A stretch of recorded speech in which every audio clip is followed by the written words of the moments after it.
Hello student, today's topic is powder. Powder is defined as a uniform and drug mixture of one or more finely divided particular material. तो आप सभी लोग जानते हैं कि powder form में भी दवा को दिया जाता है और पाउडर का यूज़ भी किया जाता है, जैसे कि कहीं लग जाता है तो उसमें पाउडर डाला जाता है। The significance of particle size is well known in powder dosage form। तो ये वन और मोर मतलब दो तीन पाउडर्स को मिक्स करके बनाया जाता है, इसलिए इसको one or more finely divided particular material बोल रहे हैं। अब देखेंगे डिसएडवांटेज इसका। Powder drugs posing bitter nauseous and unpleasant taste can not be dispensed. मतलब इसका टेस्ट थोड़ा कड़वा रहता है और नॉजियस मतलब सुगंध आता है।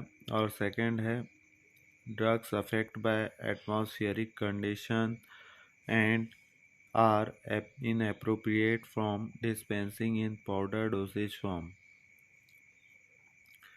तो आप लोग जानते हैं कि पाउडर को अगर हम बाहर रख देंगे तो इसमें एटमॉस्फेरिक हो जाता है, जम जाता है या मतलब ढेला जैसे बन जाता है, थोड़ा वो हो जाता है। थर्ड है preparation of powder drugs is a time consuming process. मतलब ये ज़्यादा समय तक नहीं टिक सकता है प्रिपरेशन होने के बाद। अब डिसएडवांटेज देखेंगे। This dosage form exhibit the flowing advantage. These are oldest dosage form used both internally और and externally। मतलब ये एक पुराना डोसेज फॉर्म है जो कि इंटरनली और एक्सटर्नली दोनों यूज़ होता है। As compare to liquid dosage form they are more stable, ये स्टेबल। तो अब इसका हम इंटरनल यूज़ में कौन कौन से पाउडर आते हैं देखेंगे। Simple powder, compound powder, bulk powder. तो फर्स्ट है simple powder. This unit dosage form of powder single crystalline of amorphous ingredient are packaged in adequate folded papers and then dispensed in envelopes, metals, foils, small heat sealed plastic bag और other containers. तो इस powder का use foils बनाने में और sealed के लिए, plastic bag के लिए यूज़ किया जाता है। सेकंड है compound powder. This powder are made up of two or more ingredient mixed together, APC, aspirin, paracetamol and caffeine. तो इसमें इन तीन पाउडर का यूज़ करके मिक्स्ड किया जाता है। थर्ड है bulk powder. A wide mouth container is used to store bulk powder from where they can be easily removed using a teaspoon rhubarb powder, light magnesium powder, ginger powder। Next है external use. The powder meant for external application usually contain non-potent substance in addition to glass and plastic wide mouth bottles. This powder can also be dispensed in cardboard boxes।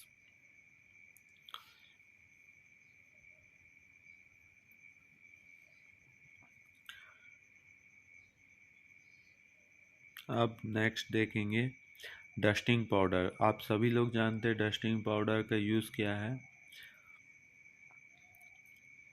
These powder are applied externally on local sites but are not meant for systemic action.